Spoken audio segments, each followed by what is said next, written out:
বন্ধুরা আসসালামু আলাইকুম। আর্জেন্টিনার নতুন দিবালোখ্যাত সুবিয়েতোর একমাত্র জাদুকরী গোলে কলম্বিয়াকে হারিয়ে ফাইনাল রাউন্ডের গুরুত্বপূর্ণ জয় পেয়েছে আর্জেন্টিনা যুব দল। পাশাপাশি ফাইনাল রাউন্ডে চ্যাম্পিয়ন হওয়ার ক্ষেত্রে পয়েন্ট টেবিলে সর্বশেষ সমীকরণ সহ বিস্তারিত থাকছে পুরো ভিডিওতে। অনূর্ধ্ব-20 সাউথ আমেরিকা চ্যাম্পিয়নশিপের ফাইনাল রাউন্ডের গুরুত্বপূর্ণ ম্যাচে আজ রাতে কলম্বিয়া অনূর্ধ্ব-20 দলের বিপক্ষে মুখোমুখি হয় আর্জেন্টিনার যুব দল, যেখানে 61% বল নিজেদের পায়ে দখলে রেখে একের পর এক আক্রমণ করে আর্জেন্টিনা।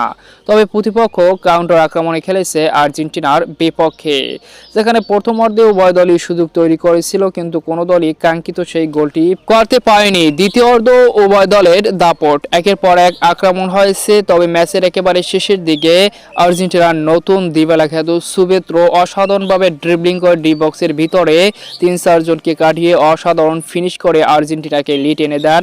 শেষ পর্যন্ত সেই এক গোলের লিডকে ধরে রেখে ম্যাচটি শেষ করে আর্জেন্টিনা যুব দল। আর এই জয়ের ফলে ফাইনাল রাউন্ডে পয়েন্ট টেবিলে চ্যাম্পিয়ন হওয়ার পথে লড়াইয়ে রয়েছে এখন আর্জেন্টিনা এবং ব্রাজিল, যেখানে পয়েন্ট টেবিলের 1 নম্বরে রয়েছে 3 ম্যাচে 3 জয় তুলে 9 পয়েন্ট নিয়ে ব্রাজিল গোল রেডে এগিয়ে থাকার কারণে 1 নম্বরে ব্রাজিল, 2 নম্বরে রয়েছে আর্জেন্টিনা 3 ম্যাচে 3 জয় তুলে 9 পয়েন্ট নিয়ে 1 গোলের লিডে কম রয়েছে টিম আর্জেন্টিনার। এর পরের স্থানে কলম্বিয়া, প্যারাগুয়ে, উরুগুয়ের মতো দল রয়েছে। তো শেষ পর্যন্ত আর্জেন্টিনা ব্রাজিলের এই সুপার ক্লাসিকো ম্যাচটি রয়েছে ফাইনাল রাউন্ডে।